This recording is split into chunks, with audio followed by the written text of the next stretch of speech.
হ্যাঁ, তোমরা ঠিক ধরেছ।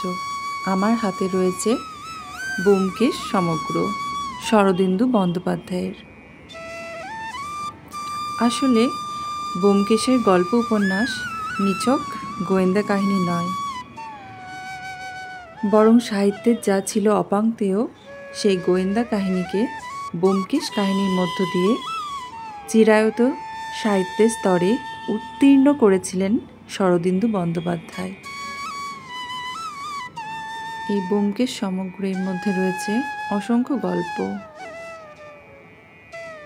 যেমন সত্যান্বেষী, পথের কাঁটা, মাকড়সার রস, চোরাবালি, উপসংহার, রক্তমুখী নীলা, আরও অনেক। তো এটা আমার পুরোটা পড়া হয়নি, কয়েকটা গল্প পড়েছি শুধু। তো যে কটা পড়েছি প্রত্যেকটা অসাধারণ। তোমরা হয়তো ভাবছো আমি এত সেজেগুজে কোথায় যাচ্ছি। হ্যাঁ, যাচ্ছি একটা অনুষ্ঠান বাড়িতে, তো তার জন্যই রেডি হয়েছি। তোমরা বলো এই শাড়িটাতে কেমন লাগছে। আসলে শাড়ি পরতে আমার ভীষণ ভালো লাগে, কিন্তু শাড়ি তো সেরকমভাবে পরা হয়ে ওঠে না কোনো অকেশন ছাড়া। বাড়িতে মাঝে মাঝে পরি, ইচ্ছে হলে পরি, তবে খুব একটা না। মানে শাড়িতে ততটা কমফোর্টেবল নই আমি।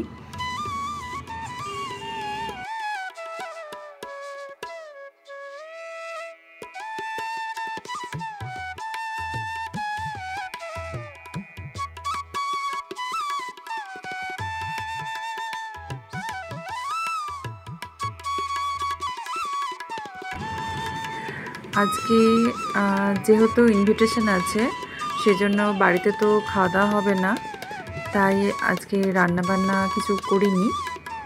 মানে ওই সকালে টিফিন বানিয়েছিলাম, ব্যাস এইটুকুই।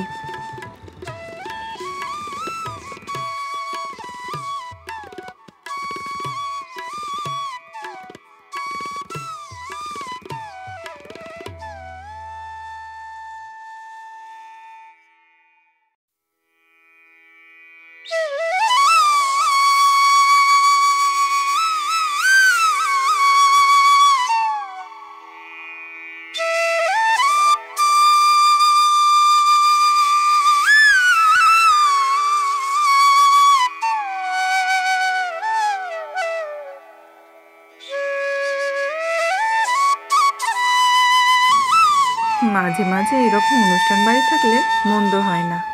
তোমরা কি বলো?